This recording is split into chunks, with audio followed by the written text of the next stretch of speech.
Turn it off here. You always want to make sure that the video was playing properly.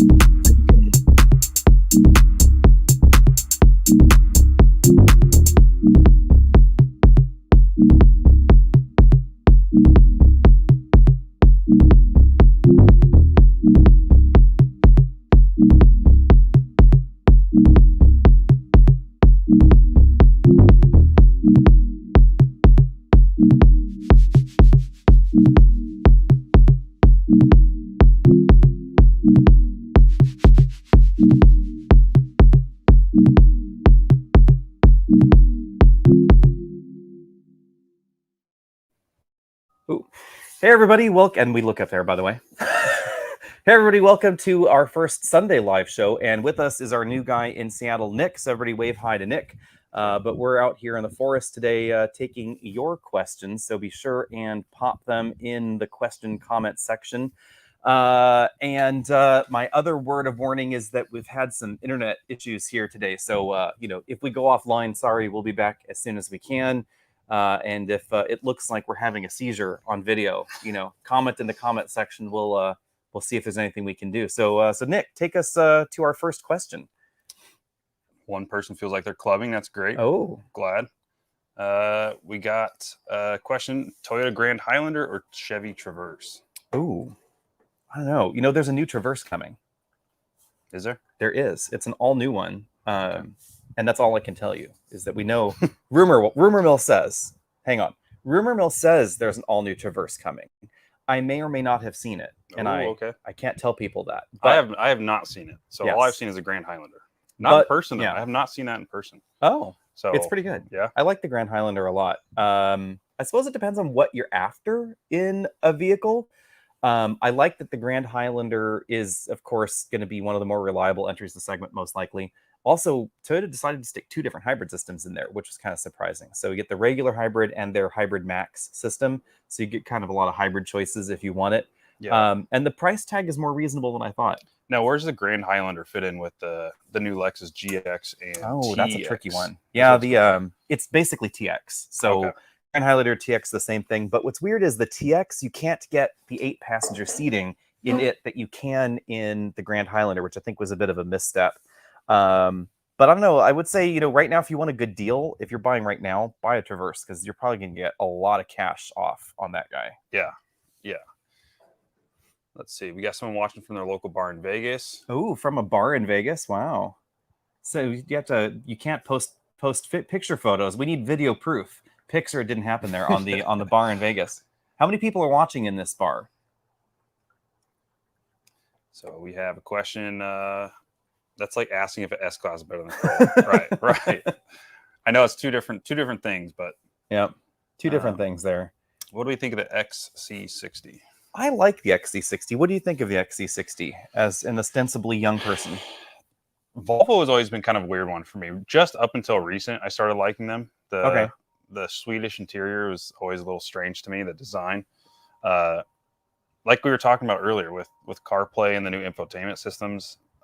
They kind of get away with more screen, less buttons. Yeah. So I'm starting to like Volvo a little more. So I might not have the best viewpoint on an XC60 just because I'm just recent into getting into Volvos. So now you're when were you born? Oh God, I don't know if I want to tell you this. 98. Oh shit. So so my first Volvo was built before you were born. Oh my gosh. They've changed an awful lot since then. So that's kind of wondering because like my perspective on Volvo, is going to be different because Volvos were different when I was your age. So, so do they have any?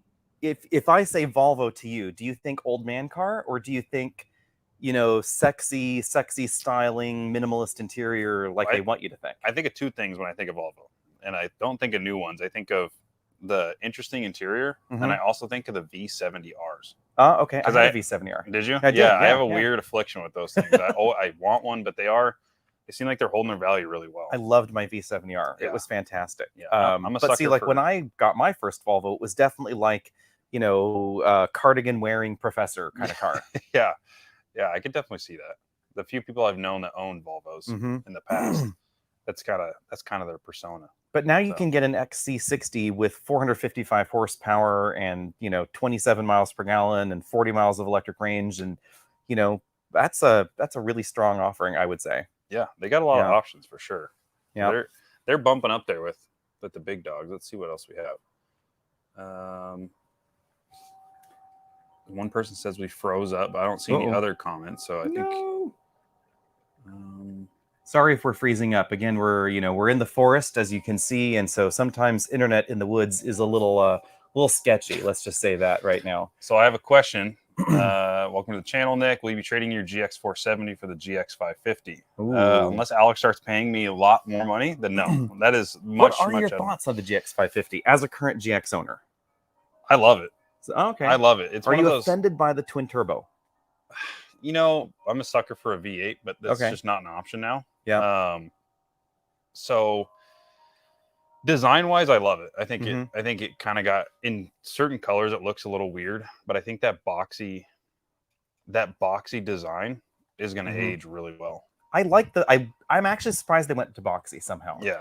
And that grille is no longer Predator. It's like between yours and the last one. Yeah, like it 5 feet tall. It got huge. And then now it actually is, it's not smaller, but it's better. Is demure right? I don't know. It's because it's still kind of bold, but it's not like, it's not in your face. Yeah, it's not weird. That hourglass shape that they had for a few years was definitely and it was very harshly somehow hourglass. It wasn't very hourglass shape. It was more just straight lines. But no, I will not be trading in for a GX550. I am still in love with my GX470, so that's going to stay around for quite a bit longer. It's paid off. How many miles do you have on it? On the odometer, 194, but I'm probably in the 200s with tire size. Okay. But that's not going to go anywhere. He's part of this odometer fudging business here. With the big tires here. So Washington State law. If you heard that, what's new here? Oh, there's an Ultium question. Let's see what the Ultium question is here. Are the GM Ultium vehicles ever going to ship in meaningful numbers? So I don't know. Are you a betting man? Not very good. Okay. I am, but I lose money. So. I don't know. Yeah, I don't know the answer to this question either.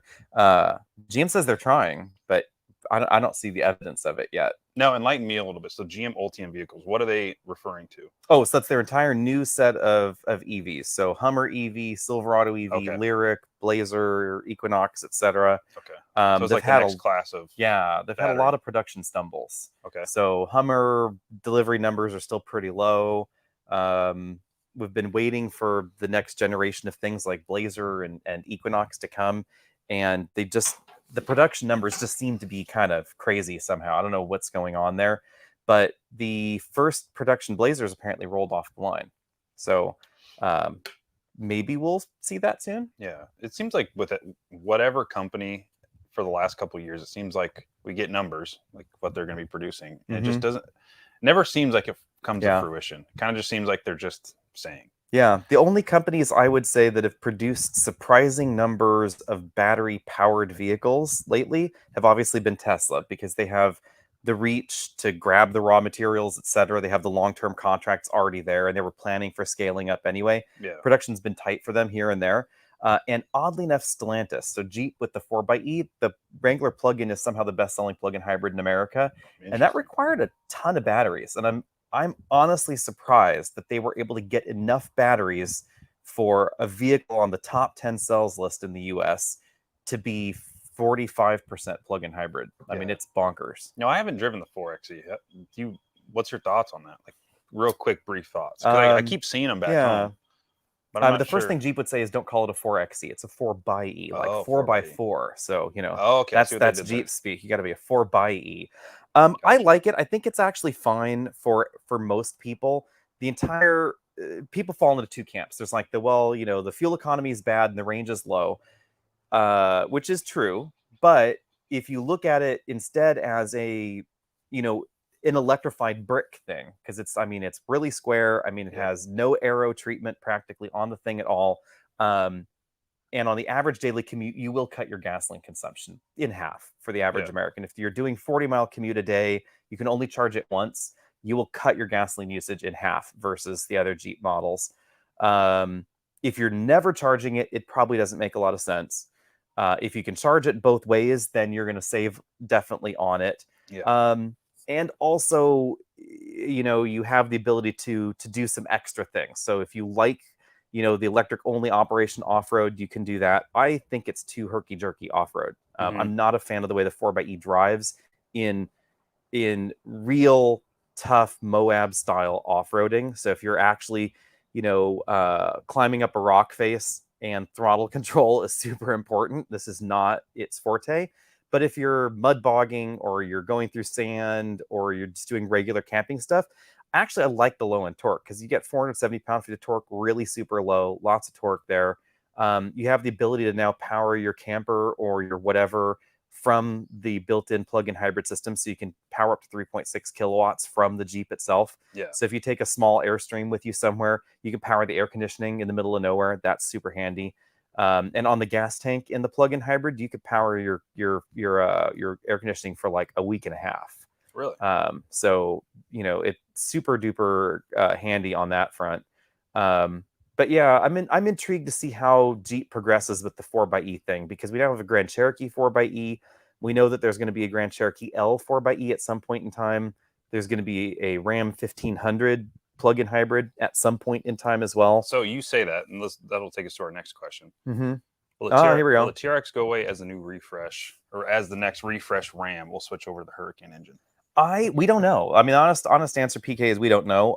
But I would suspect that the TRX won't go away until emissions force it. So that's one of the reasons that some of the Hellcat engines did go away, was that there were some emissions changes that had to be done. Yeah. So that's theoretically why, like Grand Cherokee, they didn't stuff it into the new one, because they would have had to have redesigned the emissions control systems. It wouldn't have been worth it long term.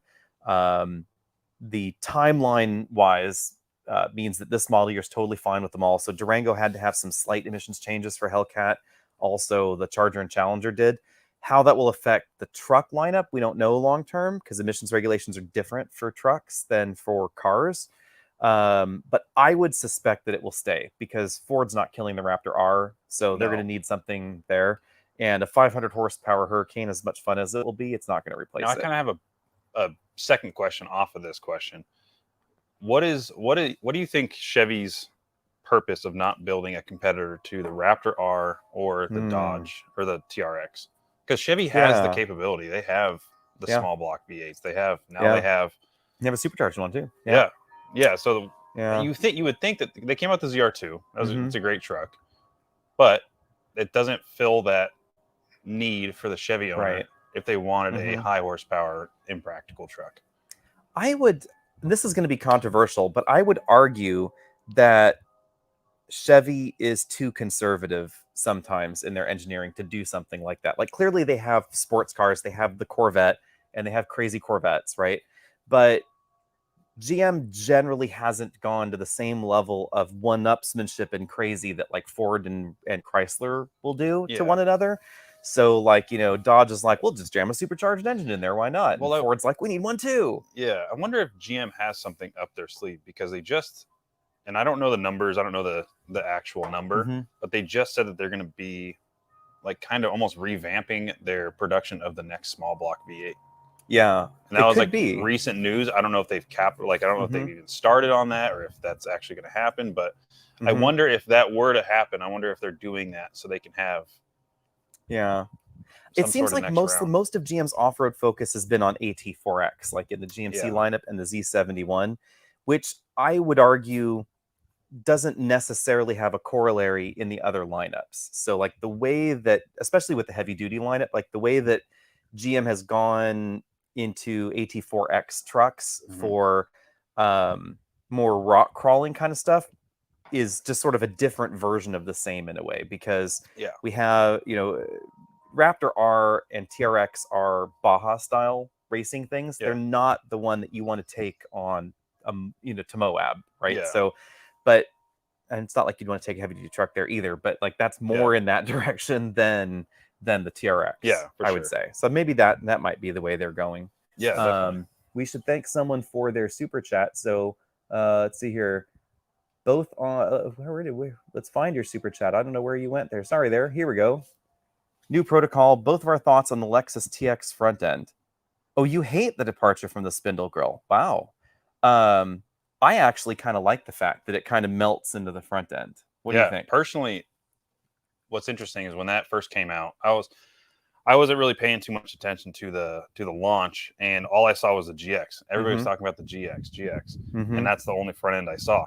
And so when I saw the TX front end, it was interesting because it reminded me more of like an electrified vehicle front end. Yeah, you know what I mean? Where the grill kind of disappears, but it kind of is like the RX, but it's even more that direction because the RX had that sort of subtle blending, like the plain plastic turns into the little individual elements, and then it kind of merges into the actual grill portion. Yeah. And in the TX, it's even more wrapped around there. I like it a lot. I think. Yeah. What do you think about the whole, like, do they need to all look the same or should they all look different? Because there's definitely two schools of thought in this in the auto industry. Like, there are brands like Audi where it's the same sausage in different lengths and they all look identical. Yeah. And then there are lineups like, I don't know, like the Kia and Hyundai lineup where like they don't all look the same anymore. And that's how Lexus was for a long time. Yeah. With what do you call it? The spindle or the hourglass? I think they call it the spindle. Okay. Some people call it the Predator grill. Yeah. But they carried that through a lot of their cars and just in different heights almost. Right. So yeah. I'm glad there is a difference now because I definitely thought it kind of got old. Yeah. So yeah, switching away from that I think is going to be good for Lexus, and having those two new versions. Well, TX is all new. Right. But the GX is revamped, and it'll be interesting to see them on the road. It's different seeing cars in person. You saw them both in person. Yeah. I did not. I saw them on video, and I was surprised how boxy GX is, especially with that sort of F-150 style line where you have the body line and the greenhouse that kind of kicks up as it goes rearward, but instead of in the front door like an F-150, they put it on the back door. Interesting. It's not kind of a direct copy. Yeah. But yeah, I'm interested because they're as far as I can think of it, Lexus is really the only luxury brand that's going in this slightly different direction where they don't all have exactly the same grille and they're all like variations of the theme. Because when I think about it, I mean, BMW, Audi, Volvo, Mercedes, they're all very, very similar design themes. Like there's some subtle changes here and there between some of the EVs and the not EVs, but by and large, they all look very, very similar. So this actually, funny enough, is what I was going to ask you next. So Tucker Dunn, thoughts on upcoming Land Cruiser? Oh yeah. What are you reading in the rumor mills? I don't know. You might be more up on the Land Cruiser rumor mills. I've just recently seen the Land Cruiser coming back, but I was going to ask you, what is Toyota's purpose of bringing back the Land Cruiser now that they have the GX? Yeah, it's practically a Land Cruiser, right? And that's going to make some people angry. But yeah, and the LX is actually a Land Cruiser. Yeah, because there are markets where Land Cruiser is still sold. I guess the first thing, Tucker, is that there's a lot of uncertainty around this, but we'll know soon because I know that I'm going to go see a secret Toyota at probably Land Cruiser because they won't tell us. But like next month, this month, next, I don't know, sometime a bunch of us are flying to somewhere and we're going to see the new Toyota product. And what I'm more curious on is why is it that it appears, mind you, this is subject to change, but it appears that we're going to get a new 4Runner and a Land Cruiser that is smaller than the rest of the world Land Cruiser. So Land Cruiser Prado is what it's going to be for here. And it's going to be called the Prado in other markets. Here it's just going to be the Land Cruiser. And we're going to get a GX. And we're going to get a TX. Or sorry, an LX. Yeah. So it's like, and a Sequoia. So on the Toyota side, all relatively similar. Yeah, on the Toyota side, we're going to get 3 body-on-frame SUVs. And on the Lexus side, there are 2. So 5 total is a whole lot of body-on-frame SUV. That is a lot, yeah. I mean, GM and Ford don't even have this kind of lineup combined. That's actually, Toyota and Lexus bread and butter, though. Yeah. So I don't blame them for kind of doubling down almost, but I mean, 4Runner sells well. Yeah. But TX, LX, and GX actually don't sell in enormous volumes. They're, Armada sells more than them. Interesting. Yeah. Yeah. But yeah, I am definitely curious, Tucker. So the new Land Cruiser, all indications point to it being less expensive, which I think is solid because $100,000 Land Cruiser was always a little cray-cray to me. So maybe $70,000, $80,000 would be much more rational. But at that point, I'm also curious how it's going to be differentiated from 4Runner, which is going to be more affordable, maybe more off-roady, maybe not, because I mean Land Cruiser is the ultimate off-road name. How could 4Runner be more off-roady? I don't know. We'll find out. And then Sequoia is the bigger 3-row tow-focused thing. So lots of unanswered questions. I wouldn't be surprised if Land Cruiser ended up 2-row only. Let's see. When will Honda CR-V 1.5 turbo boost up the horsepower?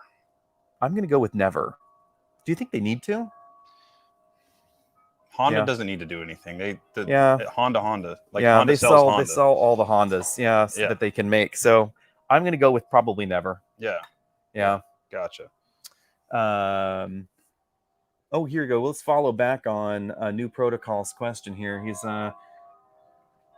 it does look a lot like I don't know. I'm actually curious on that one. Do you think it looks a lot like the Grand Highlander? I mean, as much as any 3-row SUV looks like another one, I actually don't find as much Grand Highlander in the design as I thought I would see. He's asking about TX versus Grand TX Highlander. Versus Grand Highlander, because you've seen them both. I would have to pull up pictures side by side. I've seen them in such different like 1 month I saw one, so I haven't seen them side by side. So if I were to look, I'd be able to tell. But I think they're like a similar shape, maybe. Yeah, I mean, but I would say that if you look at the side profile, the shape is also pretty similar to, MDX and a bunch of the others. So as much as an MDX looks like a TX, I think the Ridge is probably a little bit closer visually than that. But I would say that Lexus did a decent job not just sticking a different logo on it. I know some people are super offended by that relationship, but to be honest, in the luxury segment, that is exactly what so many people have been asking for. Is I want a big thing with a luxury logo, better leather, the luxury features, and an actual usable third row. And that third row blows the MDX third row out of the water. I mean, it has almost a foot more legroom, 5 inches more headroom. I mean, that is an actual usable third row.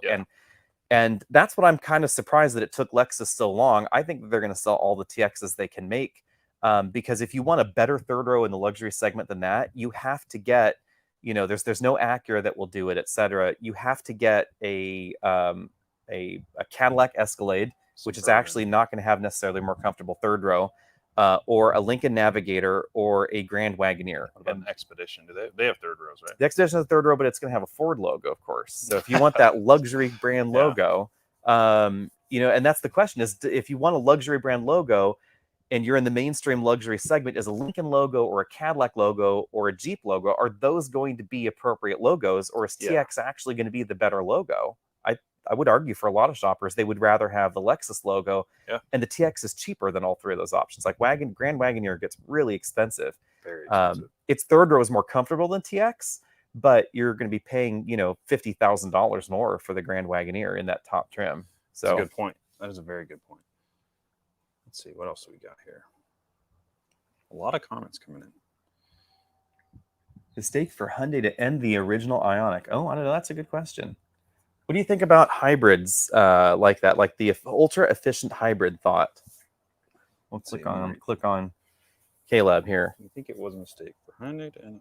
I don't know. That's kind of out of my because it's like my wheelhouse. I mean, just like it's an interesting question because high mileage hybrids didn't really sell that well. They had this moment in the sun. The original Prius blew up, and Prius was one of the best selling vehicles in North America for a while. And then Prius sales honestly faded. And what I always found interesting about that is that a lot of car shoppers have moved from thinking about efficiency to thinking about electrification without efficiency. And then all of a sudden, it doesn't matter how efficient your EV is, it's an EV. But a lot of these same shoppers were super concerned about efficiency when they had a gasoline car, and then they buy, I don't know, insert any high performance EV into this equation. Because clearly they're very efficiency focused EVs. Like if you buy a Model 3, very efficient, Ioniq 6, very efficient, etc. But if you ran out and replaced your Prius with a Mustang Mach-E or a Ford Lightning, like you have replaced your ultra efficient thing that runs on this fuel source with a super inefficient thing running on this other fuel source, and I'm not sure how that works in people's heads. And that's why I personally, and this is from a semi uneducated viewpoint, but I think hybrids is I think we're almost a little too far from going completely EV. I think hybrids, I see manufacturers kind of backtracking a little bit towards hybrid. they like push so hard for EVs, and then now they're like, okay, well, we can't produce them, or they're too expensive. And I think until battery technology gets a little bit better and a little bit cheaper, I think hybrid is going to be a better option, because when you get the economy, you get the boost from the electric motor, and like you have the option where if you do run out of battery, you're not stranded. And so Teslas are just so far ahead of their time just because of the charging infrastructure. So once chargers get better for non-Teslas, or kind of, and we're getting close there with all the new agreements to move over to Tesla's network, so we can talk about that later. But I would say, Caleb, to this question again, is that Hyundai actually still is pretty dedicated to the hybrid format. The Hyundai Kia conglomerate has more hybrids and plug-in hybrids as separate trim levels than pretty much every other company out there. They did kill the Ioniq, but effectively they replaced it with the Elantra hybrid, which is one of the most efficient entries in the compact segment. It's not as cargo practical as the Ioniq, which fills me with sadness. But we also still have, hybrid Tucson. We have the hybrid Santa Fe. The hybrid Santa Fe looks like it's going to come back in the next generation. And then there are also plug-in hybrid versions of those. And the rumor mill is telling us that we will probably see some sort of plug-in hybrid Santa Cruz pickup truck at some point in time. Yeah.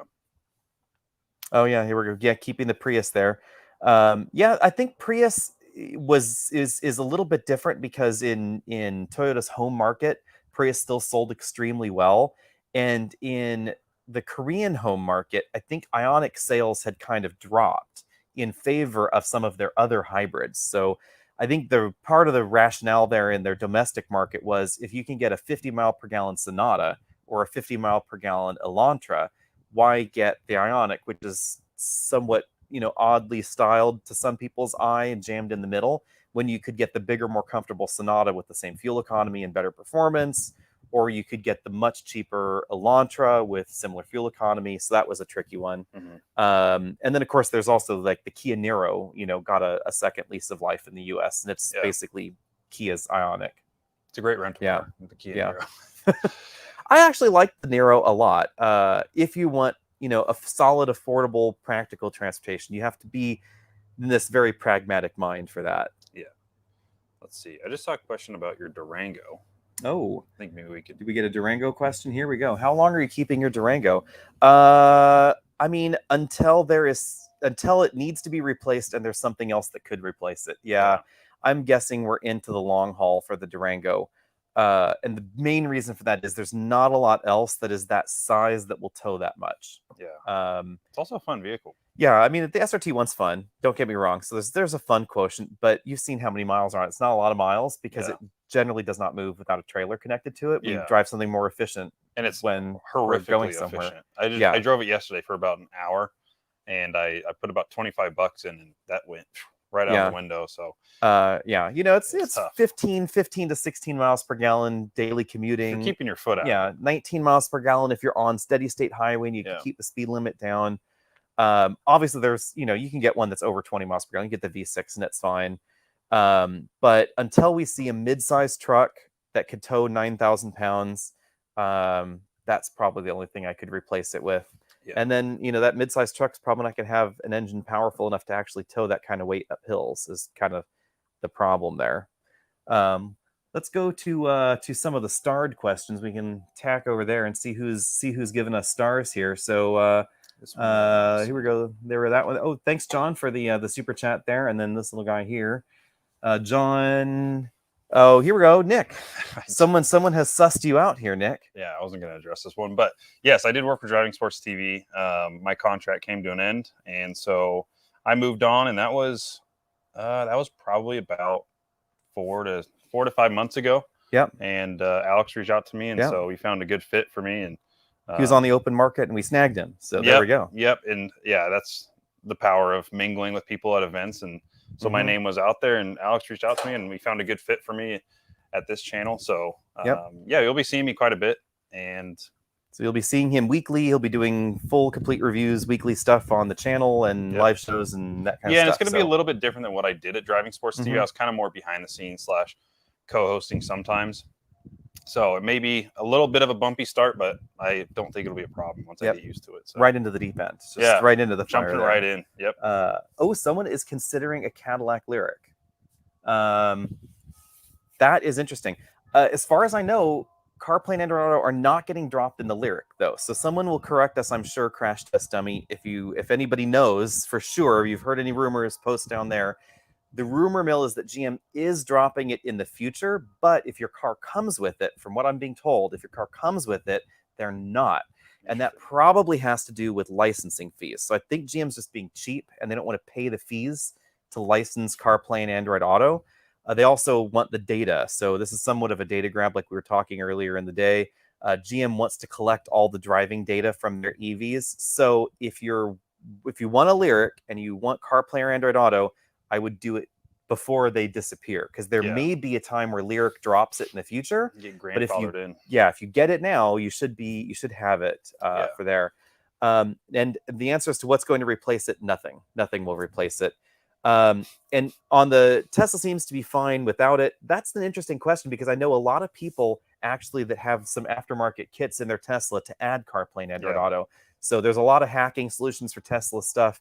And a lot of people will, add on the module that lets you CarPlay and lets you Netflix while you're driving and all the crazy stuff. Only issue I ever found. So I mean, granted, this isn't my 2006 Lexus, but I have CarPlay in there, and it adapts to it kind of piggybacks onto the navigation system that came out in 2006. So it's terribly unreliable. Oh, for the most part, it's not bad. I wonder if it's any better in a Tesla, just because it is a newer system and newer technology. But I almost feel like maybe if you're doing the DIY hacking on the CarPlay in a Tesla, I think you just have to be in that mindset where you've done your own thing, and so it's going to be crazy or whatever. Yeah, and it's better than not having it. Better than not having and it. that's why I get frustrated when mine disconnects, but it's better than not having CarPlay. And I'm always surprised, and maybe this is just me, but I'm always surprised.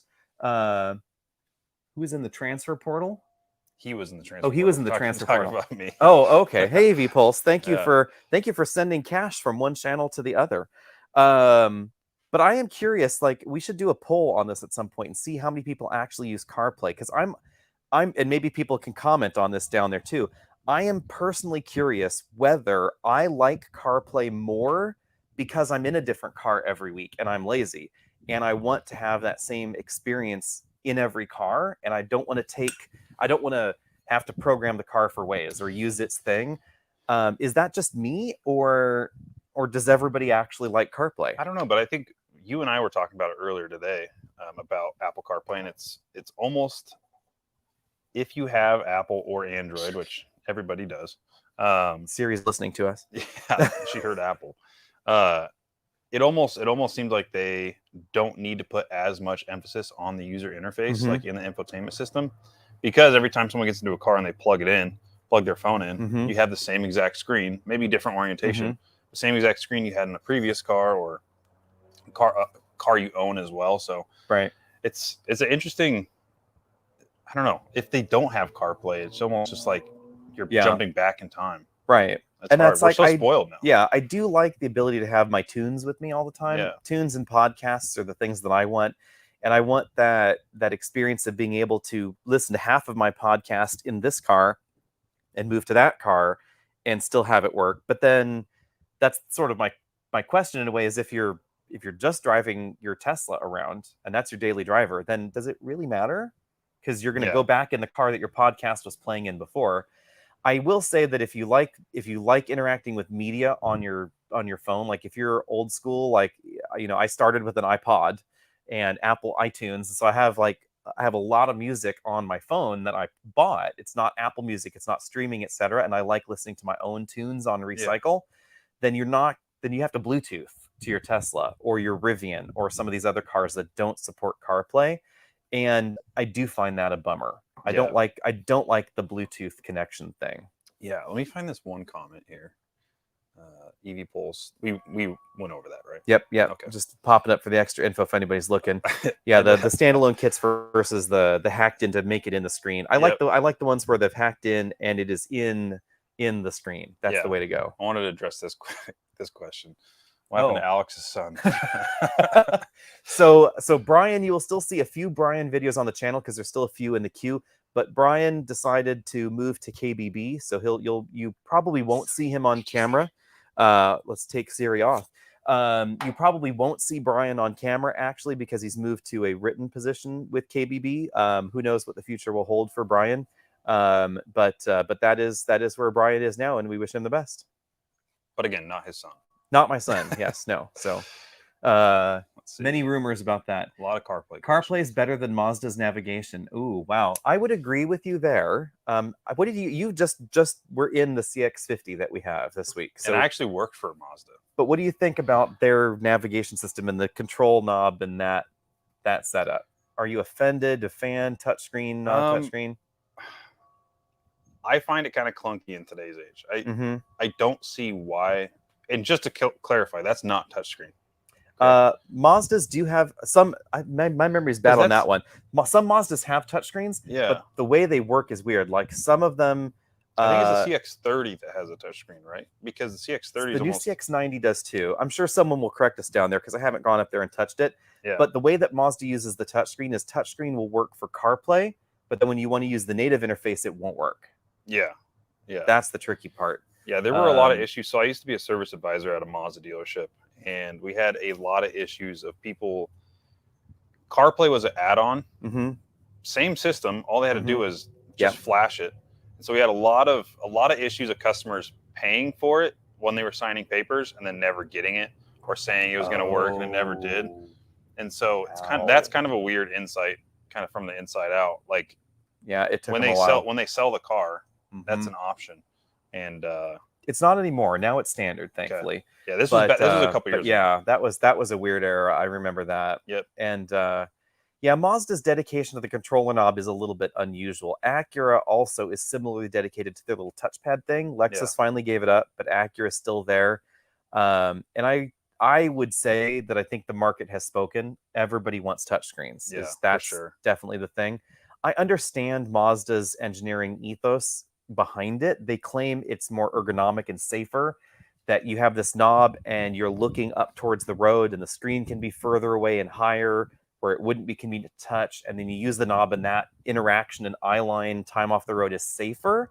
But I almost disagree. It's not useful. Just because you are still having to look at the screen. Yeah, you're still having to look at the screen. It makes me want to, burn it with fire. I think it also takes longer because you have to rotate the knob around so you're staring a little longer. We can go with the one on screen there first. And then you stare at the screen a little bit longer, but your eye line is closer to the road. I'm torn. I just don't like it. I don't like the way that it works. It's too weird. Yeah. So when even BMW, Audi, and Mercedes have gone away and been like, nope, let's give them a touchscreen, give them what they want. And Lexus also finally gave us what we want. Lexus was a struggle for a little bit. Yeah. That skinny little. That was horrible. So we got PK again. Thank you. When is the 2024 Volkswagen Atlas Drive event? That is in August. Okay. So stay tuned, PK. Yep. And we can move on to the next one here. Another starred. Let's see. Oh, thanks for the super chat here. Thank you for all you do, Alex. Much appreciated. Thanks for that. And then we should thank Daniel. Of course, Daniel just super chatted us $4.99 there. Thanks for Daniel, all of great that. beard. That's a great beard. And then let's see here. Oh, rear ventilation on the I don't know. I don't understand. Honestly, I don't understand some of these decisions. And I'm the first one to try and dive deep into product managers and product engineers' brains when they're developing things. And a little bit of inside baseball. I am usually the one at the drive event where other journalists are going like, why do you think Toyota did this? And I'll be like, well, I can probably guess on that one because it was like these priorities didn't align. But that one, I don't understand that one at all. I don't understand a lot of cars actually that don't have rear air vents. They're really not that expensive. And when everybody else in the segment is doing it, it stands out a lot that you haven't done it as a manufacturer. Yeah, for sure. Especially in some product, like recently the Buick Envista. Little bit surprised by that. Like Chevy Trax, I could see why Chevy Trax doesn't do it because it's really cheap. But by the time you stuck a Buick logo on it and you want to be premium and you want to be considered against maybe, not quite an equal to a Lexus UX or maybe an Acura Integra, but you want it to be an alternative to those, then why not have a rear seat air vent? That seems weird. Yeah. But then Honda does it actually frequently in some of their inexpensive vehicles too. They'll ditch the rear air vents. I'm offended. by the lack of rear vent. Yeah, I mean, that's got to be base level. That's got Yeah. Cannot possibly be this expensive. It's a piece of extruded plastic. We've been doing it for decades and decades and decades. This is not that hard. But yeah, no, I don't get it. I also don't understand why the Corolla Cross Hybrid has the rear trunk arrangement the way they do, with the way they put the rear wiring harness back there, so you can't have as much storage space, spare tire, etc. That seems like a bad setup in there, but you know. Let's see here. Got a few more questions. Favorite fast food chain? Oh, that's always a fun. Oh, and why is it always Arby's? What? It's never Arby's. That's never Arby's is never the answer for me. This is a controversial thing, but Arby's, this is like after a long night out, a roast beef cheddar just hits the spot with the horsies. I'm embarrassed that I know this. I'm gonna blame my friend Scott for this, because we used to go late at night. We used to go get Arby's and go home and play video games and stuff. And it's such a gross item, but the wicked pleasure. Reason, it's so good for some reason. Like, my wicked pleasure would be Taco Bell. And did you know that Arby's owns like a lot of the fast food chains now? I would not be surprised. They own Sonic. I just saw a video about it last night, but they've just forked out like $100 billion in the last few months just to buy these chains. Yeah. And so I think that's the only reason Arby's is still around, is because their conglomerate that owns Arby's owns all these other fast food chains. Yeah, so, my guilty pleasure would be Taco Smell. And then if I'm more rational and I'm just like, today is the fast food day of the month, Carl's Jr. is probably where I'd go. We don't have a lot of Carl's Jr.'s back home. Yeah. So I don't ever get to. And they're mostly a West Coast thing. Back east, they have Hardee's, which is not quite the same. Yeah. And they're tied with Green Burrito, which is not a Taco Bell substitute. Like, there is no way I would ever be desperate enough to go through the drive-thru and be like, no, I'll take the Green Burrito item rather than the Carl's Jr. item. I don't know why Green Burrito exists. Sorry, any Green Burrito fans, but yeah, it's Taco Bell or Carl's Jr., but never the Green Burrito at the Carl's Jr. That's wrong. That's just wrong. Yeah, for me, I don't know if I have a favorite fast food chain. In Arby's, it definitely isn't my favorite by any means. It's decent. One item on there. I haven't gotten anything else, but I'm just a chicken sandwich guy. So whoever has the best chicken sandwich, and this is where I would say Carl's Jr. Get the chicken club lettuce wrap. It is better than the one with the bread. Like, I'm not like an anti-bread person. I don't like order everything as a wrap, but somehow that combo of like the chicken, the bacon, the cheese, the sauce, the everything in the lettuce wrap, fantastic. That's the way to go. Yeah. The bacon's what does it. It's the way to turn an ostensibly healthy burger chicken wrapped in lettuce into something unhealthy, is by drenching it with cheese and sticking bacon in it. I mean, if I'm going to a fast food place, healthy is not on the menu. Let's see. So, thoughts on BMW's new electric motors without permanent magnets? I am actually really intrigued by BMW's non-permanent magnet electric motor. So, for those that aren't familiar, well, not most, but a lot of EV motors use rare earth magnets, high magnets like neodymium magnets, for a non-powered stator design. And because there are multiple ways you can do an electric motor, we're not going to cover them all. But at any rate, so either you have windings on the outside and you have a permanent magnet in the middle, or you can have an excited magnet in the middle, so electromagnet in the middle and also an electromagnet on the outside. Obviously, there are advantages to either of these designs. The advantage to BMW's design is twofold. A, fewer rare earth materials. Fewer rare earth materials means less dependence on certain supply chains that not everybody's a fan of. Neodymium's issue is that right now, a lot of the neodymium in the world is coming out of China. And even if the neodymium comes from somewhere else, it's being processed in China. And geopolitically, this is a problem for Europe and for North America. And the second thing is that by having an electrically excited magnet as your stator, you can also change the magnetism properties of your stator for various different things, because it's not necessarily the most efficient to have a stationary magnet there for every power output level. If you're low power output, high torque, high power output, low torque applications, whatever this mix is, maybe there's an optimum magnetism level or style for the stator that is different. So with BMW's design, it can be changed. So there's less dependence on that. more dependence on copper and other materials that can be more ethically sourced more easily, etc. The one downside is maintenance. So on BMW's motor designs, there are brushes that will have to get replaced because this thing is spinning around, and so you have a bushing and you have brushes in there that will have to be replaced. According to BMW, though, the lifetime of the brushes is about 200,000 miles, and they're designed to be replaceable. So you don't have to replace the entire motor. You just replace the brush design. You'd go in theoretically for service. I don't know how much that will cost, though, because at this point in time, nobody's had to do it. And it's probably going to be a solid 10 years until anybody has to do it. So we'll see how that process works. But I will say that the results seem to be very good, because even in BMW's converted ICE platform vehicles, which are a little on the porky side, curb weight wise, like i4 is not lightweight. The i7's not lightweight either. Efficiency has been stellar. So i4 efficiency is absolutely fantastic. I was honestly shocked. I did not expect the i4 to be that good, especially with fairly wide summer tires, is the one that we were sent. And the range was really solid. So clearly the money spent on R&D there was good.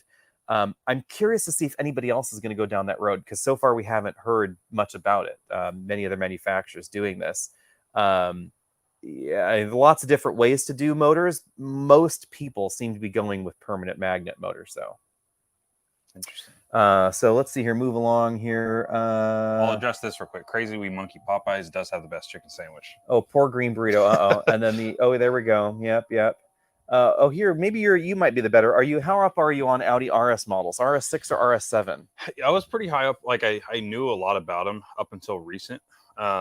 Let's see what this goes. So I was wondering if I should go for the RS6 or RS7. I want the car to hold a value. It was also well, I mean, if you're talking about value, RS6, just because if you can get into a new RS6, it's true. Yeah. And I'm surprised by that, because I kind of like RS7's look more, but they don't seem to be as desirable in the because we've had the RS7. The right. RS6 is brand new, and who knows if that's going to stay. I'm sure it will, because it sold. And there's been this more repeating history. So RS6 has been around longer, and there've been more RS6s here and there, and they keep coming back.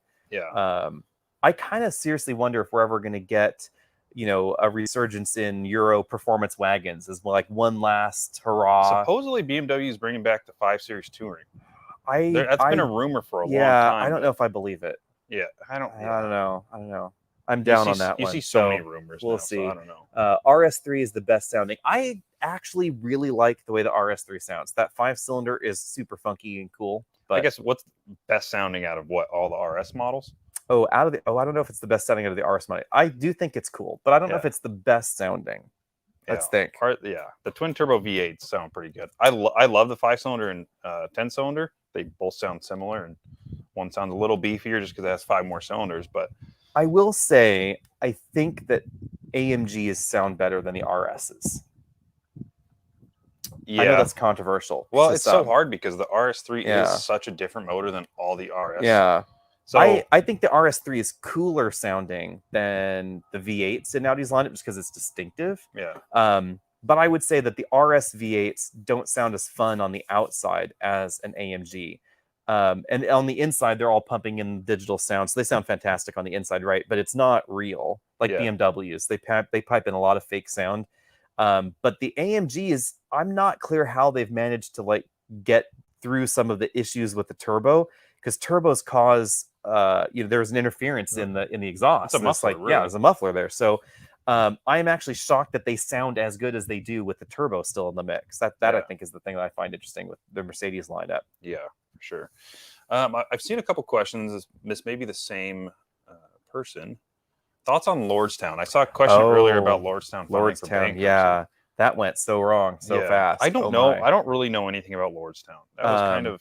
I saw a little bit of it a couple years ago, and then it kind of went to the wayside. Wasn't Ford for a while backing Lordstown, and then they backed down with Rivian, and then backed out of that? Yeah, there were a few industry connections there for a while, and then there was the Foxconn tie-up. I didn't follow Lordstown too clearly, because they always seemed like this, the also ran that wasn't really gonna make a solid go of it. Rivian had still has a lot more money. And so I always thought if there was a canary in the coal mine, it would be Lordstown trying to make this work truck focused thing. And I'm sad to see it go, but I think they built 7 trucks, 10 trucks, something like that. Yeah, and you're gonna see this so often. Just these companies come up and then they just disappear. I mean, that's how it was a long time ago. A lot of companies. To be honest, their business model never made sense to me. No, I never looked too far into it to where I understood it enough. But so it's you like have such big hitters now with these. Yeah. With these main domestics, especially. Yeah. And with Lordstown, their big focus seemed to be on fleet trucks. So they were like, well, our big business is going to be selling work trucks to Fortune 500 companies or this or that or whatever that want to electrify, etc. And I was always curious on that one. Ooh, can I snag a little bit more? Yeah.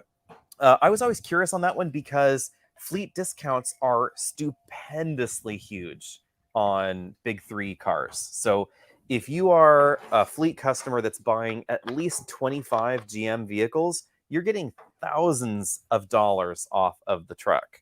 And there are special fleet only versions that are even cheaper. So like that, if anybody's ever wondered why you see so many Chevy vans and GMC vans and Ford vans on the streets, because Chevy's discounts are enormous. So like, why would you buy, you see a lot of Ford vans because Ford has a solid fleet business and they're tied with other customers. But if you're looking at like mid-level businesses that are buying like 50, 60 vans a year, almost exclusively, these people are going with GM, because you could buy a Chevy, full-size Chevy 2500 van for like $19,000. I mean, they are crazy cheap. And the problem, I think, would be when you look at like Ford's fleet discount pricing, Ford will discount Lightning orders for large customers.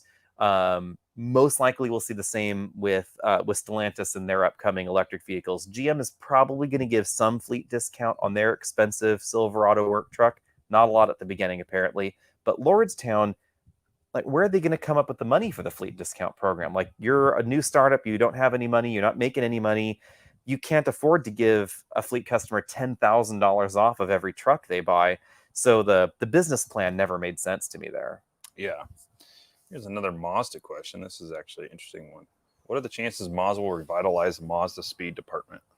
I personally don't see them doing it. Yeah, I don't see them doing it either. I don't think Mazda has enough margin to justify dumping money into their R&D. And what would they put it on? I guess would be the bigger question. Are we going to have a Mazda Speed CX-90? Probably the because they don't sell many things. They don't sell many sedans. Yeah, that's true. So, you know, I could see I would love to live in a world where we had a Mazda Speed CX-30 if it got an independent rear suspension. But is that a world that's realistic? I don't know. Not with the CX-70. Have you seen the CX-70 pics? You know, the shrunken CX-90 rear-wheel drive option? No. That's a world I could live in, where you had a Mazda Speed CX-70 maybe, but I just don't know if they have the cash. Yeah, I mean, if they brought back the Mazda Speed 3 in sedan form, because they're not going to do a hot hatch. It's just not. I don't think that's in the future, but that would be awesome. That would be very interesting. Now, was there why did I see something about a rotary motor?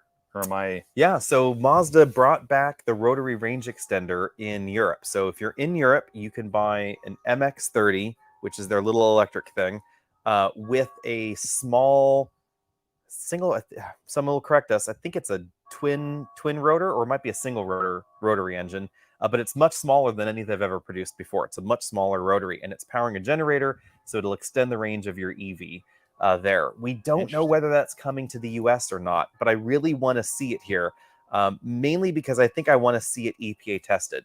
Range extenders have never done well fuel economy wise in the US, whether we're talking about the Chevy Volt or the BMW i3 or the Outlander plug-in hybrid that's up in the driveway. This whole serial hybrid range extender thing, I think a lot of people end up disappointed in the fuel economy. But this could change that because the rotary is really light. You know, it's going to be the newest of the range extending bunch. I'm just really curious to see what it does. Yeah, Mazda Speed Miata. Mazda Speed Miata, and that would make sense. I don't know why I didn't think about that. But, you know, Mazda's always kind of argued that like every Miata is kind of like a Mazda Speed Miata. Yeah. But what are your what's your quick thought on a Miata? Do you like them? I like them, but this is where people always want to lynch me. I don't think an MX-5 is a sports car. I think it is a sporty car. I think it is a fun car, but I have troubles calling it a sports car when a Camry will blow its doors off. Yeah. And then people will say, well, a Camry won't handle like an MX-5. And that is definitely true. But you can find mainstream four-door sedans that will outhandle it on a figure eight and on a skid pad. Yeah. Both. Yeah. So like that's tricky for me. You know, it's like it is absolutely fun. It's a blast. It's a special kind of experience. It's a unique kind of vehicle. But I think the problem is the bars have changed and the benchmarks have changed now. And so now that you have, you know, cars that can do crazy things with a Camry logo on it, then you need to raise your bar on your sports car or you're getting left behind. Yeah. Yeah, for sure. Did we address this question? Which one? Oh, this one. Here we go. Thoughts on the Ultium and Lyriq being wagons in disguise. Yeah, what do you think about this whole like calling it an SUV, but it's I mean ground clearance of a Mustang? Is this an SUV? What makes an SUV an SUV? It's sort of a I don't know if it's a question with an answer. No, not SUVs? I don't know. What should we call them? There's just so many types of vehicles now in so many different platforms. Like, I don't think anyone would ever off-road a Lyriq. No. But yeah, and if you're thinking about it, don't do it.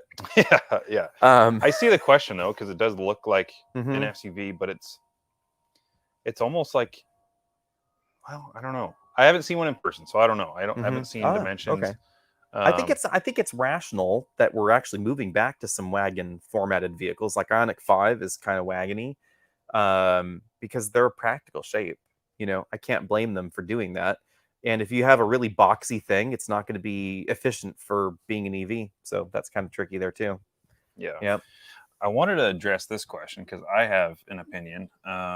Which one here? It was about the Accord. I think it's up here. They asked what your opinion is on the new Accord. Their Honda groups hate it. I think it's right there. Troy Booker. Yeah. My thoughts on the Accord are that it's a little bit boring, to be honest. I actually find a lot of Honda's designs to be boring. And it's not that Honda was ever exciting, but Honda went more for cleaner, elegant lines, I would say. I actually like the previous generation Accord's design a bit more. I agree, yeah. In the interior, I think I especially liked in the old Accord, just generally design-wise. Like the new Accord definitely bumped things up in materials, etc. Yeah. But the design being so similar between all of their smaller products, like Civic and Accord, and so that's all that having same interior things. Yeah, that's what I was going to say. Is I'm not a huge fan. I do agree with you that the last generation of Accord, I liked that exterior.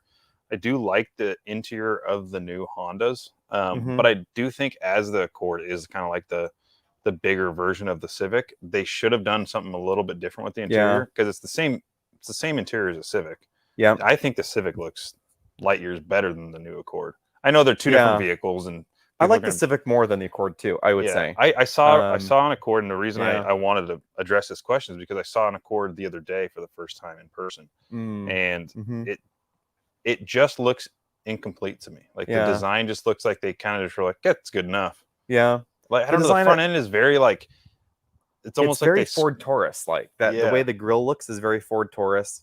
I think that I could have accepted it if Honda had doubled down on Honda's supposed core mission, which is the fun to drive thing combined with the Honda reliability thing. So if they'd kept the 2-liter turbo and, you know, kept a manual transmission, even though it makes no business case, if they were like, we're going to keep these because they're core to the brand and they're essential, that would have made more sense to me. And I think I would have been more excited about it, but they didn't. And that makes me sad. Yeah. So we have a super chat there. Thanks, Drew, for the super chat. Car, people can hear your personal conversations. People can hear your I'm not sure I understand this question. I'm not sure I understand that question, Drew. So you might need to clarify that one. I mean, if you're using hands-free calling, then people should be able to hear what's going on in the car. But I guess my hang up is through a car, people can hear your personal conversations. Not the same when you listen to music. Yeah, you might need to clarify that one. Let us know and we'll come back to you. I saw another question in here that was worth answering here on Nissan's e-hybrid system. Nissan's e-Power hybrid system, I think part of the reason we haven't seen it in the US is that their efficiency numbers aren't great. The first thing to remember when you look at some of the European numbers, like I've seen some UK numbers on Nissan's e-Power serial hybrids, remember that the gallon is 25% larger in Europe. So this affects a lot of commentary on Outlander plug-in hybrid, because we get a lot of Outlander plug-in hybrid thoughts, or comments rather, from Canada. Apparently the Outlander plug-in hybrid, people can hear, we'll come back to you, Drew, in just a second. So a lot of Outlanders are sold, Outlander plug-in hybrid is sold in Canada. And of course, Canada, when they're referencing gallons, most frequently seems to be referring to imperial gallons. So in these Facebook chat groups where they're like, oh, these Americans are crazy, I'm getting way more than 26 miles per gallon in my Outlander hybrid, I'm getting 30-something miles per gallon. And when you check in on them, they're using imperial gallons. And it's like, okay, yeah, but that is not the same gallon we are talking about here. So you have to remember this conversion. So 30 miles per gallon imperial gallons is not great, actually. Like, you should be getting a RAV4 hybrid would be getting almost 50 miles per gallon in imperial miles per gallon. So that's the difference. So it's like you might be getting 30 in your Outlander. If you had a RAV4, you'd be getting 50. And that translates to 40 miles per gallon in the RAV4 in the US, about 25 or so, 26 in the Outlander in the US as well. So that's the important conversion. Also, when you look at European fuel economy estimates, they are bonkers nutso wrong. Just Europe has just never bothered to restructure their fuel economy estimates because I don't know, their shopper maybe is different, and all fuel economy estimates, mind you, should be looked at in a comparative way. Like, this will tell you this car is better than that car. That does not mean that's what you're going to get. In the US, the EPA has continually struggled with this and had more of a mission to try and make them more real world.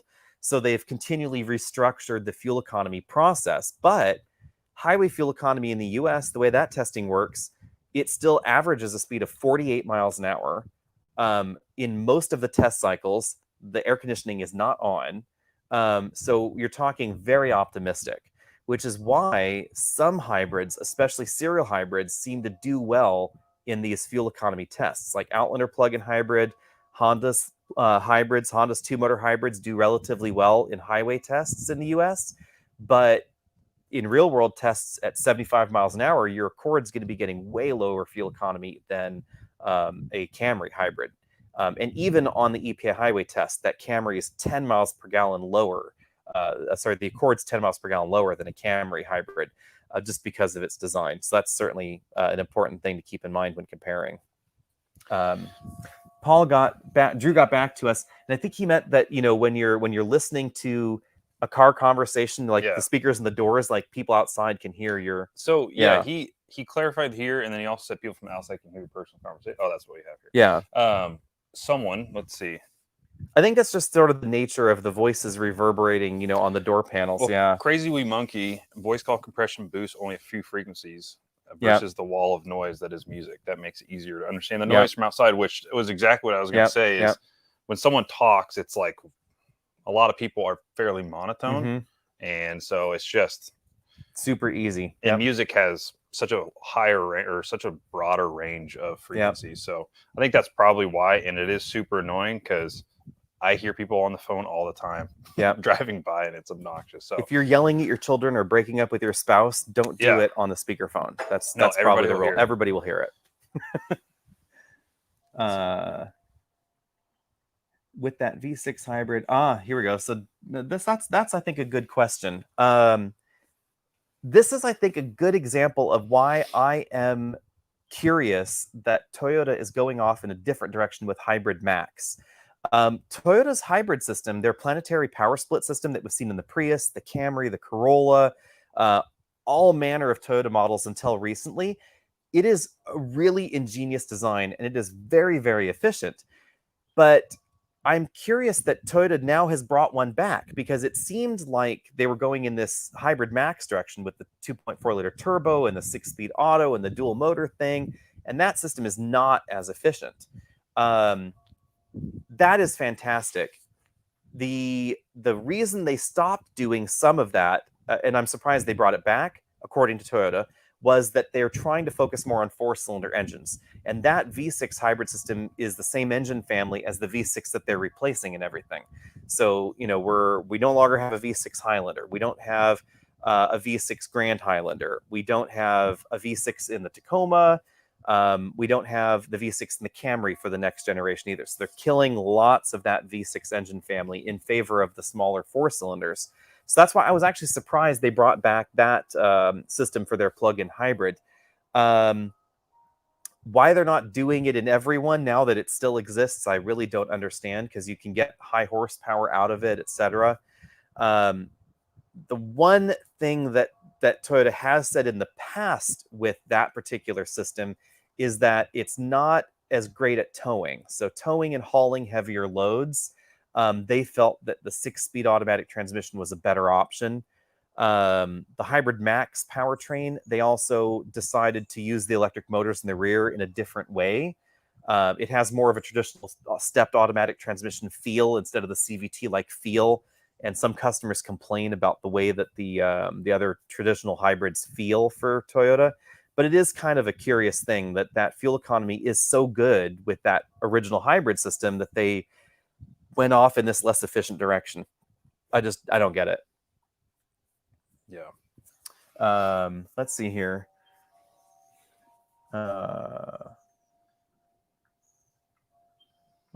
Who should we answer next? What is our favorite car? I'll say hi to Paul. Hey, Paul. And same thing to Norman. Both saying hi to me. Oh, more hit hybrids in the midsize truck. That's a good. I'm actually interested in that. What do you think of the upcoming Tacoma hybrid? Do you think it will be efficient? It never has been in the past, so I don't know. Because Tundra hybrid, you drove Tundra hybrid, right? Or you just drove the regular Tundra? No, okay. I drove both. And Tundra hybrid is not stellar on the efficiency. I mean, you can get a V8 American truck with similar efficiency. And here's a hot take, and I know Toyota would hate to hear this. I enjoyed driving the non-hybrid Tundra much more than I enjoyed driving the hybrid. Yeah, me too. It seems very unrefined, and what I mean by that is it almost seems like the systems are fighting each other in where the clutch not a good idea. Yeah, in just the twin turbo V6, it seemed way lighter. The transmission seemed to shift a lot better. It still has way more power than you would think for not having that extra boost from the hybrid motor. So I don't know. It's going to be interesting to see what they do with the Tacoma, just because it's a much smaller platform. Yeah. Aren't they doing the smaller version? They're not doing the 3.5. Right. They're doing the 2.8. Yeah. They're doing the 2.4. And so the hybrid system thematically is similar to Hybrid Max in Grand Highlander. It's a totally different hybrid system, different transmissions, etc. But like the theory of operation is somewhat similar to that. Also similar to like Grand Cherokee 4xe, that design wise. Yeah. So I think that we're not really going to see a huge fuel efficiency improvement because of that. Like, you don't see an enormous difference between Grand Cherokee and Grand Cherokee 4xe, Wrangler and Wrangler 4xe. Those are all very similar designs. Like, BMW, 4-cylinder versus 4-cylinder plug-in hybrid, same design actually that Toyota is using in those thematically for its hybrid system. So I'm guessing maybe 1 to 2 miles per gallon better. Yeah. But Ford could very easily do a hybrid Ranger. They have the hybrid tech. They have a hybrid F-150. They have a hybrid Explorer, same drivetrain. They could just jam it under the hood there and do it. I'm curious to see what happens. Yeah, it'll be. Have you seen the new Tacoma in person? Yeah, I've seen the new Tacoma in person. It looks pretty good. I'm actually surprised that they decided to go in some of the directions they went. They leaned into a lot of the Toyota-like things, and then they leaned more heavily into fuel economy than before, for better or for worse. Like, it has an enormous air dam. Like, that thing is, maybe you get 5 inches of clearance. Yeah. But that's only on certain models, right? Most of the models, yeah. Yeah. Obviously, TRD Pro is not going to get it, but TRD Sport's going to get it. Limited's going to get it, etc. You could take it off and obviously give yourself an extra 5 inches of clearance, but they were really, really solidly saying, we did this for fuel economy. We have, all the other active aero treatments to the vehicle for fuel economy, etc. That'd be an interesting test to see how big yeah. of a difference that'd make. Like do 100 miles with it on, 100 miles with it off. Yeah, and supposedly it's noticeable. That's the claim. So then they also Yeah. smoothed out the underbody aero in it more, etc. I'm just super curious about that hybrid system. I'm really interested to see what I'm excited to see the next what this generation. thing does. I wanted to. So we'll do this one. Then I have one Okay. right after this. Why does the CX-90 PHEV PP not have the same features? This is a you question. I think this is because Mazda was frightened to have a price tag that was too high, is mainly it. So I was expecting CX-90 plug-in hybrid to be about 15 grand more than it actually is, MSRP wise, and it ended up actually quite a bit more affordable. And I think that's mainly why. And I have a feeling that Mazda was really, really cautious about not getting too far above MDX and XC90 pricing, because it feature set wise, I think they could have pushed that envelope, and the interior is really solid, etc.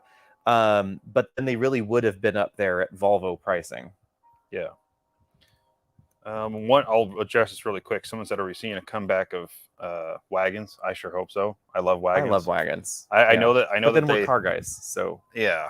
It's like it's some people don't like them, but everyone that I've heard that doesn't like them, I feel like there's more that do. Another good one. Oh, sorry. Yeah, we'll go back. We'll come back to you. Which one? This one right here, Mr. Guru Little. This is a great Tacoma? question. So I've actually a good question. Yeah, I've actually tested. Previous channel I work for, we have a video comparing the two. The Tacoma. So we compared a TRD Pro versus a Pro 4X Frontier. That's an interesting comparison. Yeah, the Frontier, not quite the same thing. The Frontier has more power. The transmission, I believe, has more gears. More gears. I personally like the Tacoma more. It's way more refined. I mean, the car's been the same for the last 10 years. It's tough though because they're similar pricing, the Pro 4X versus the TRD Pro. Now, if you go lower end, I don't know about that, but we're talking about like the off-road versions. Right. And you can bet that the Frontier is going to be cheaper with this next generation. Yeah. Actually, correct me if I'm wrong, but I believe that the Frontier Pro 4X was a tad bit cheaper than the Tacoma.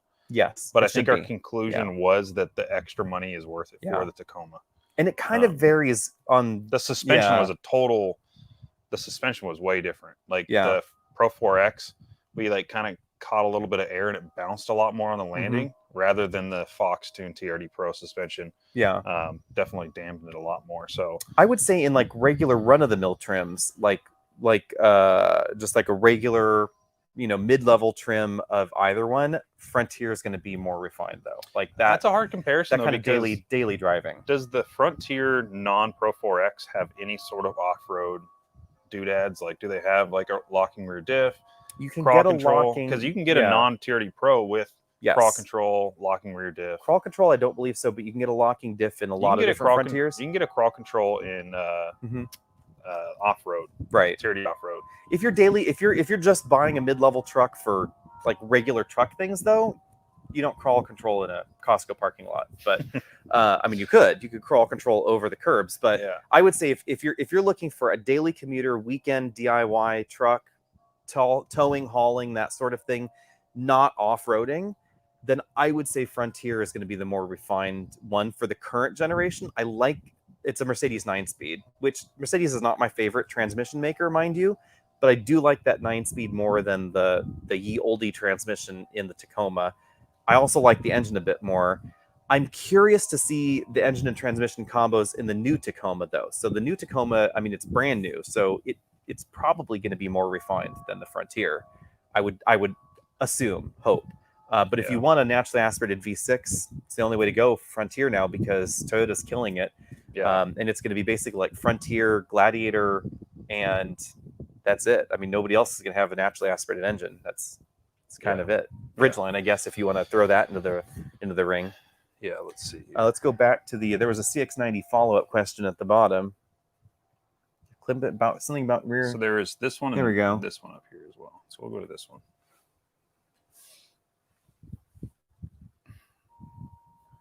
I think the reason people complain about the CX-90's rear seats is that Mazda had promised us all in advance that we would be blown away by CX-90's rear seats.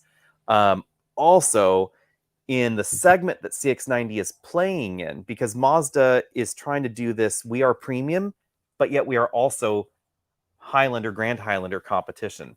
So in the world where when you look at the sales data and you look at consumer cross-shop data, by and large, Mazda CX-9, and by extension likely CX-90, is not being cross-shopped against XC90, MDX, or that segment. It is by and large being cross-shopped against Pilot, Highlander, Telluride, Palisade, etc.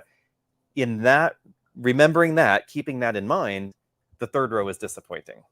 And the third row is also smaller than like Dodge Durango, which is also rear-wheel drive.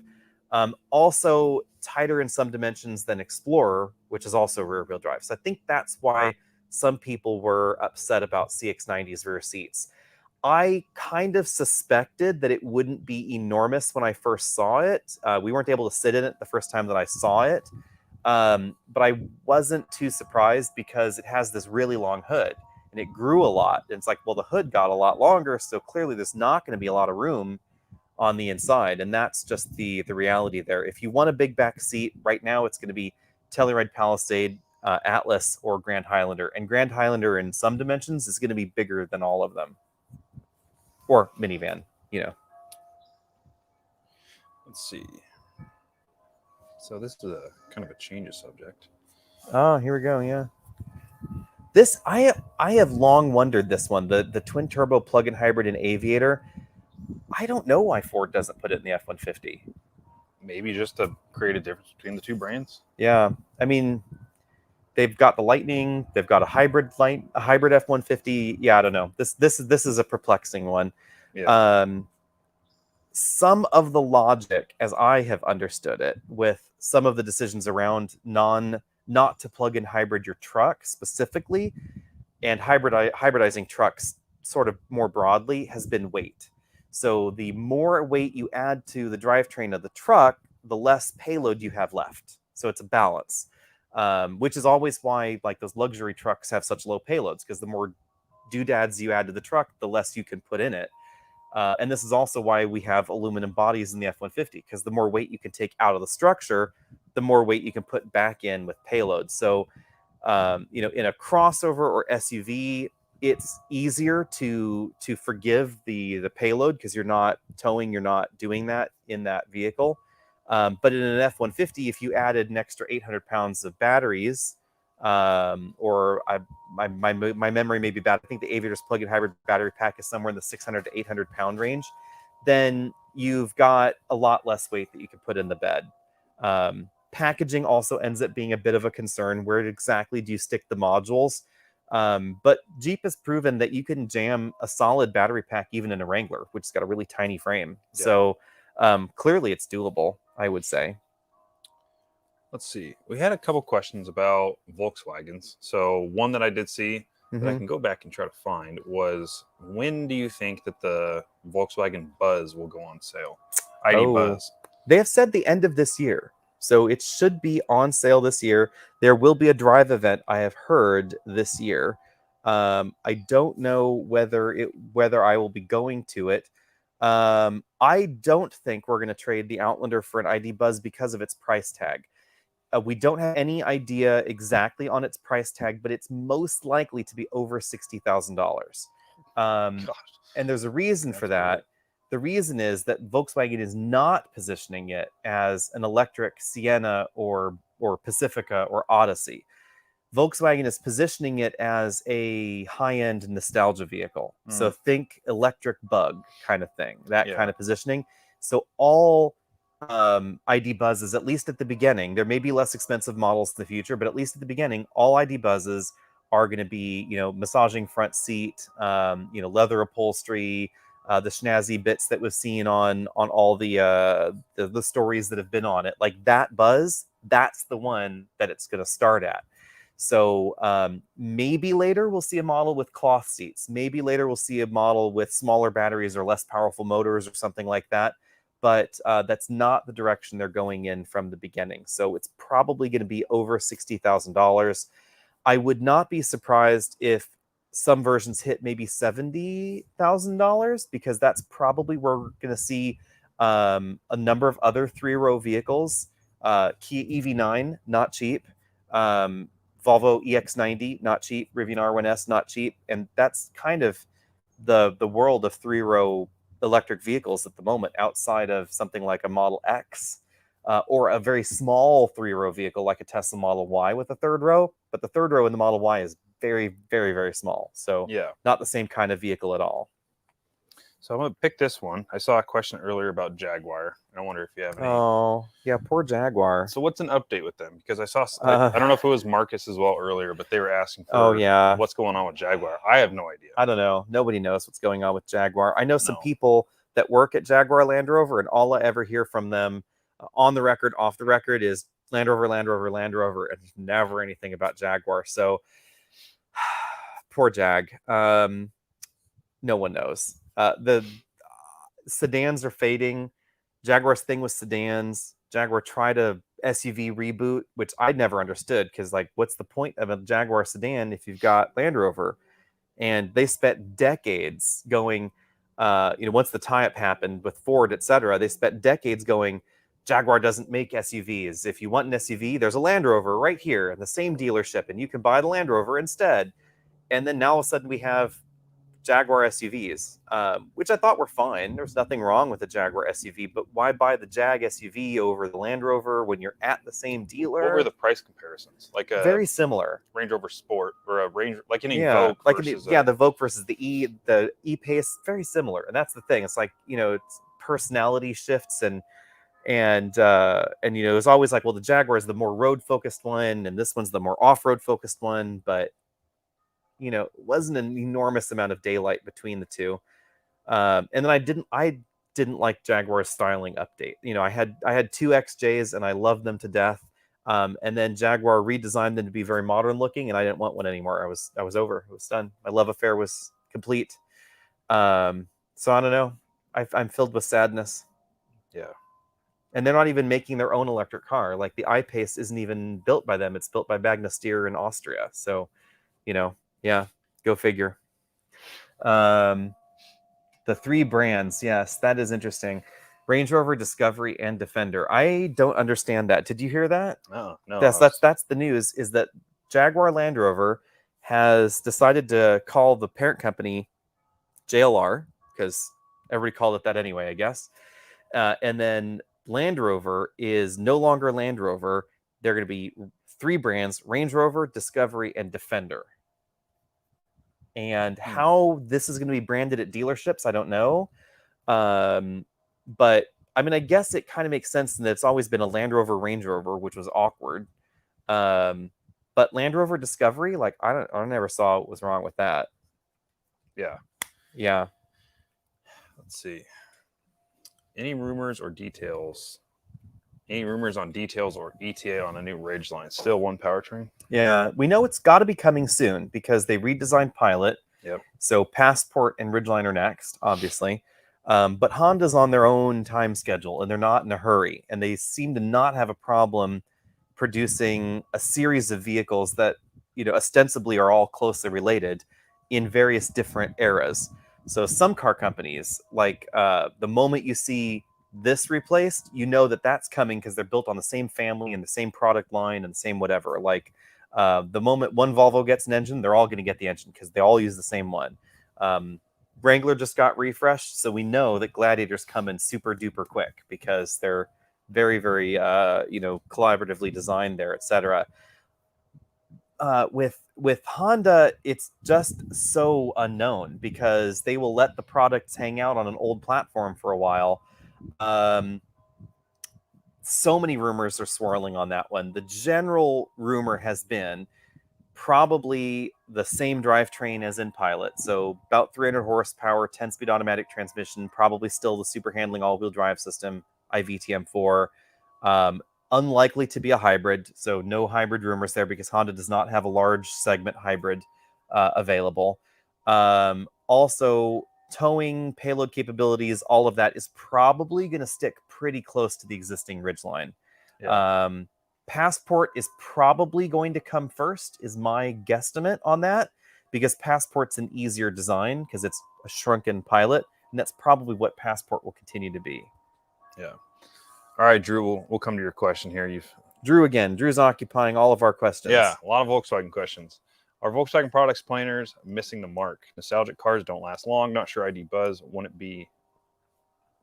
been the car to bring to the US? I see a one generation vehicle. I mean, it could be, but you can make a lot of money on nostalgic cars. I mean, PT Cruiser, what's often made fun of, lasted a really long time and made a whole lot of money for Chrysler. So, if you hit the nail right, the first bug really did Volkswagen a lot of good in the US. That was a time where they really needed a hit, and the bug was the hit. They kept it on too long. You're right. They kept trying to make fetch happen after a while, and it just didn't work. Yeah. But my next door neighbor has a Volkswagen Bug convertible, one of the last ones, and I'm surprised, but she is still filled with nostalgic love for her Bug, and it works for some. But a one generation vehicle, sure, that's fine, and I don't think there's anything wrong with the one generation hit for VW. If they had a hit and they could then take that and do another hit, that would be something. Like if they could do an ID Buzz and then the next ID whatever is a modern futuristic 3-row thing, that could be a great segue. ID Buzz after ID Buzz, I don't know. Who knows what the future holds?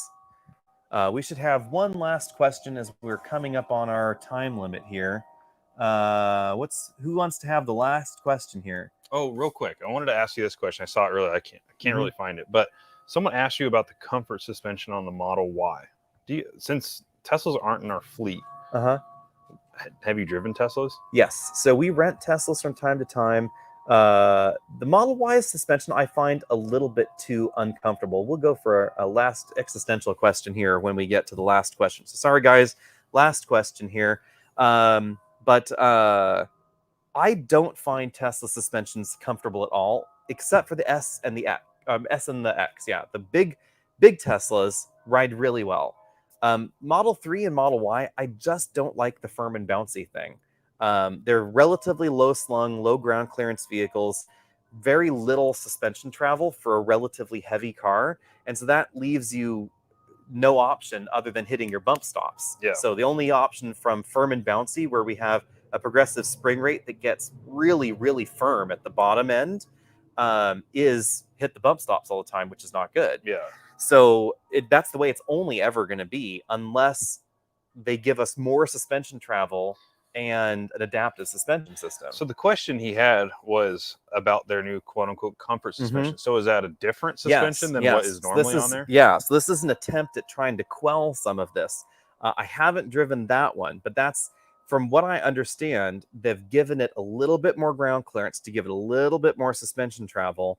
And I'm really curious to see that. So if anybody has one, you can reach out. If you're in the Bay Area, you can reach out and let us test one. But I would say that this particular suspension tune is not exclusive to Tesla. A lot of battery electric vehicles are going down the same rabbit hole for the same reasons. Like Mach-E has a very similar ride to a modern Tesla. That sort of firm and bouncy, somewhat brittle ride sometimes.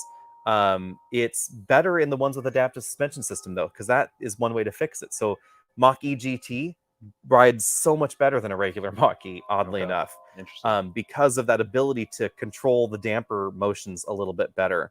But ground clearance also affects this, or suspension travel. So like part of the way EV6 and Ioniq 5 are, the reason they're styled a little bit differently with the slightly higher cowls than a Mach-E is because they gave it more suspension travel. So that's why they're softer sprung than some of the others. They're also a little bit lighter, so that helps in this process. But yeah, so if you have a new comfort suspension in your Tesla, bring it on down. We'll give it a whirl. Otherwise, as soon as one hits the Turo fleet, we'll probably end up renting one. Yeah. But that's the direction we go. I have thought about buying a Model Y as our next long-term vehicle. There's a lot of content on it. I think it might be oversaturation. So while I personally might be interested in it, I don't know if anybody else is interested in this content. So we'll see how that goes. But what are your thoughts on the direction of Ford Motor Company and their lineup and their EV direction here? I don't know. I'm not much of a Ford guy personally, but as a non-biased, like just looking at it from the outside, I think they found what works for them. And the things that work for them. Models have been popular. Yeah, I mean the F-150 couldn't be more popular. And then the Mustang. Were they not saying that they were going to discontinue all cars? Or was that all cars? All sedans. So Ford is done with sedans only. Mustang will live forever, theoretically. But yeah, I mean, Mustang's doing well. And of course, the Charger going off into the sunset. I mean, it's probably going to be a huge increase in Mustang sales with the new Mustang. I think the new Mustang looks great. It does look really good. I like the interior. I know a lot of folks have not been a fan of it, but I actually like it. I think the 2-screen setup is fantastic. And the Fox body digital graphics, you can get the Fox body nostalgic dials. I love it. Yeah. I am also surprised that Ford was surprised that the Maverick would do so well, because Ford cannot build Mavericks fast enough, especially the hybrids. And Ford is this like, oh, well, we were blown away by the demand. And it's like, now, one thing I do need to see from Ford is, I know there's been talks about it, but a hybrid all-wheel drive. Yeah. Because right now they only have that hybrid front-wheel drive. And my neighbor has one. He actually has a second Ford Maverick on order just to have a second one, which is, I can't believe it. Air and a spare. Yeah. So he has the hybrid front-wheel drive version. He gets about 40 miles a gallon in the city, which is fantastic. Amazing. And it's perfect for what he needs. It's a tiny little bed, but he just throws a kayak back there and it sticks all the way out. And you can put 8-foot things in there if you're willing to have them hang out a bit. It's like, you can do it. You can do the home improvement things. Yeah, most of my experience has been in the EcoBoosts, whether it's all-wheel drive or front-wheel drive. It's such a fantastic truck that they need to double down. Yeah. And they need to start pumping these things out, because many trucks are kind of back. I mean, I know that they did the same thing. Hyundai did the same thing with the Santa Cruz. Yeah, Santa Cruz, sorry. And I liked the Santa Cruz. And then because the Santa Cruz launched first, and I was like, Santa Cruz is fantastic. It's a little funky looking, but it's fantastic. This will be great. The world will see a whole new era of small trucks. And then Ford's like, hold my beer. We're making a better small truck that's even cheaper and has a hybrid. And that's why nobody buys the Santa Cruz. Yeah, that's a tough competition. But I am surprised, like the Maverick hybrid's popularity. And a lot of people, they're conspiracy theories around this. Like Ford couldn't really have been surprised about the popularity. They're sandbagging the whatever, No, I honestly think Ford really honestly thought that the hybrid Maverick would not go anywhere, because manufacturers had been telling us this for years.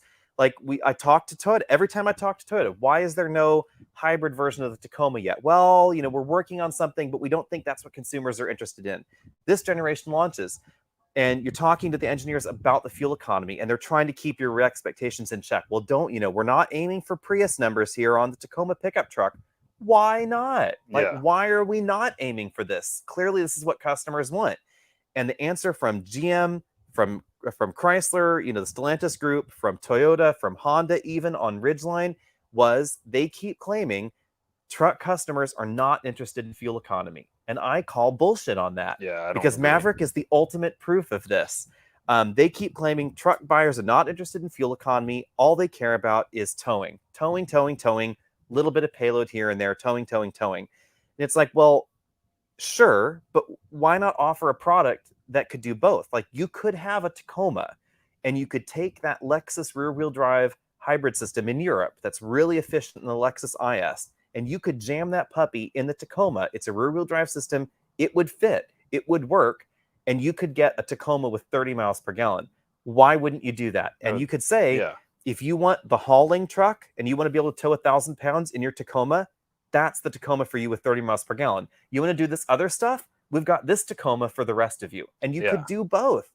And they very, very resistant. But Maverick proved that there is a huge market for this that was untapped, but they were so unprepared. They could not build enough of the regular ones. It also came at a bad time where any production of any vehicle was just struggling. So they released it and they maybe honestly just thought that it wasn't going to do as well as they wanted to, and they released it at this time just to get it out there. And it was like, that was like peak COVID. They released it, and that was.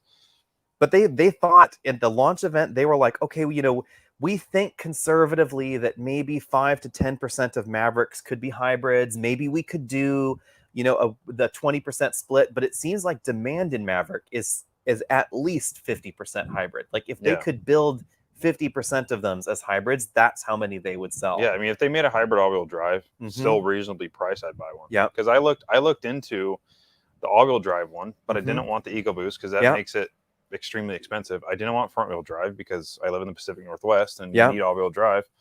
If they just gave me the best of both worlds, it'd be fantastic. I'd probably sell my Lexus. Yeah, I'd probably go buy one. But I think the realistic answer for now, as far as the answer for that moment, is they don't need to because they sell all the hybrids they can make. Yeah, I would expect, because it looks like it's built for it. I mean, obviously it can have rear-wheel drive. There's no structural reason you couldn't. There's an all-wheel drive Escape with the same hybrid system. It would totally work. Until hybrid models are sitting on showroom floors and they need to push them, it's not going to have all-wheel drive. Yeah. But you can tell that they were unprepared in the long-term contract phase. Like, if they really thought that Maverick was going to hit and the hybrids were going to hit, they would have signed long-term battery contracts to build the kind of production quantity that we see in 4xe. Yeah. So, like, clearly Jeep knew that plug-in hybrid Wrangler would be a thing. And that's 40% of Wranglers this year have been plug-in hybrids. Wow. Which is bonkers. That is. And so they didn't just pull these batteries out of nowhere. These are not coming out of thin air. They signed battery contracts 6-7 years ago to get this kind of battery quantity in plug-in hybrid Wranglers. Yeah. And Ford simply didn't think that it was going to hit. Yeah. Yeah, it's interesting. Yep. And with that, it's time to sign off. So everybody hit that subscribe button, or tell your friends to hit the subscribe button since you're probably all subscribers. And you'll see Nick on the channel coming soon in weekly reviews sometime in late June or late July, because we're already in July. Yep. Yep. Already in July. See everybody later. See you guys.